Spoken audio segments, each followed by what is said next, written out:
Hello and welcome to the WB Mason Coaches Report on GoHofstra.com. I'm Jim Sheehan, joined again by the head men's lacrosse coach of the Hofstra Pride, Seth Tierney, and coach the regular season finale coming up this week at Fairfield Friday night, and a tough weekend, a tough 13-12 loss to Drexel, which eliminated the Pride from the CAA tournament contention. Your assessment after looking at the film on Saturday? Yeah, it is really hard. Two teams really played hard.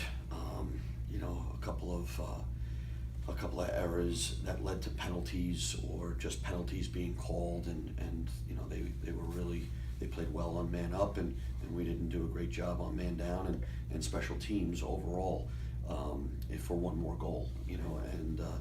The thing that stings is we were in two one-goal losses in CAA games, and that one goal could get you in the CAA tournament, and you just never know what happens from there. So it's been a challenging year. We knew we were going to have some growing pains with the class that graduated, the size of it, the experience of it, and we knew that was going to happen. Then on top of it, and you've heard me say it, a couple of untimely injuries to some key players have put us in some tough spots. But my hat goes off to these guys and the staff, and we've been in these games and have had opportunities to win with, maybe three of our offensive starters have been out for the entire CAA and longer, and so that part of it is hard.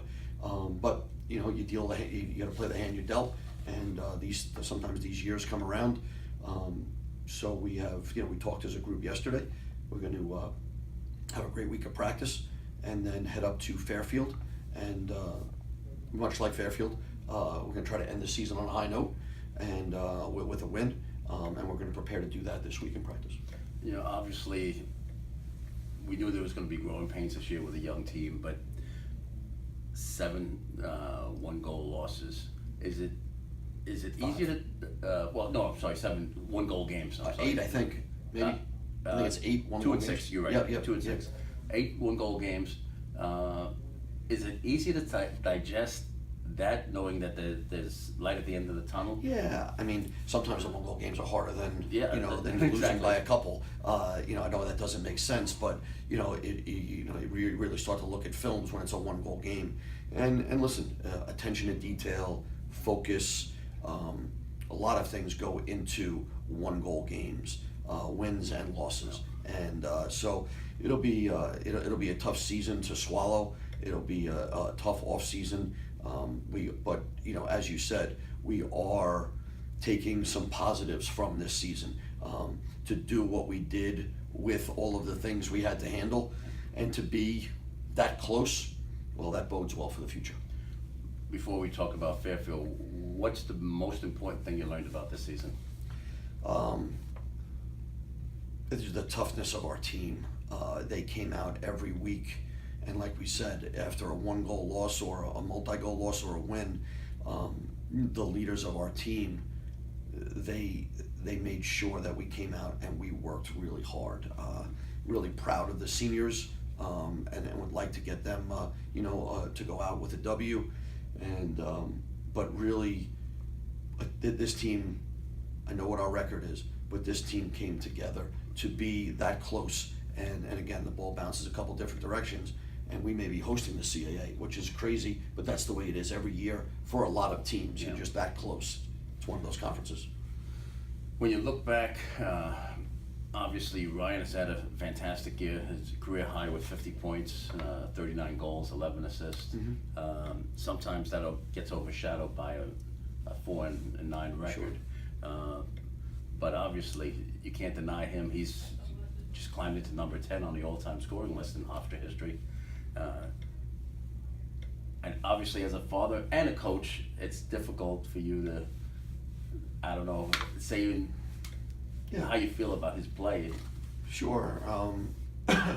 As a coach, Ryan has taken his game to another level, and in a year like this, he's had to, right, in order for us to do that. And he's had some really big games where he's had 5, 6, 7 points, and awfully proud of him. Like the other day. Yeah, awfully proud of him. and he's doing it the right way. You know, he shares the ball, he puts the ball on people's sticks, he tries to make people better around them, and you know, the unfortunate side is when your record is what it is, your accomplishments don't get the credit or the attention that maybe after a win it would get. We understand that Ryan is not a spotlight guy anyway, but no excuse. We have to put some pieces together, and we got to get some guys back, and we'll go from there.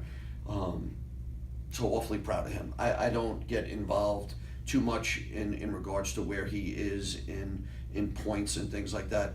I don't even think that he knows, you know, some of those things. I think he reads about some of that stuff as we put it out.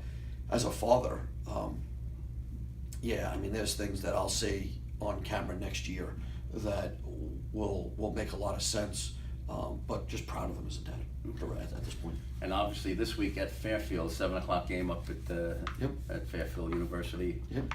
Two of the top goal scorers in the CA, and Ryan and Dylan Beckworth. Yeah, Dylan's a one heck of a player. Watched him growing up, you know, down here at Wantaw, through his club seasons. You know, lefty, and he has a will to get to the goal, and he has shared the ball, and he's made his teammates better around him, and he's certainly someone that it comes up in the scouting report. They have you know, a couple of guys at the midfield, and you know, certainly, you know, numbers wise, and that are putting points up, and number 4 is putting points up. You know, they throw a couple different defenses at you. They're healthier at the face-off X now, so it's going to be a battle. There's no getting around it. I mean, we told the guys yesterday, if you're going to sit here and look at the stats, then look at our stats, and people will be like, you know, what is this team coming in? But we have battled, and you know, a 1-goal loss to Towson, a 1-goal loss to Drexel, a huge win versus UMass. You know, a 2-goal game at halftime versus Delaware. We're right there, and we're in it. And you know, we got to show up on Friday night, and we got to take care of business.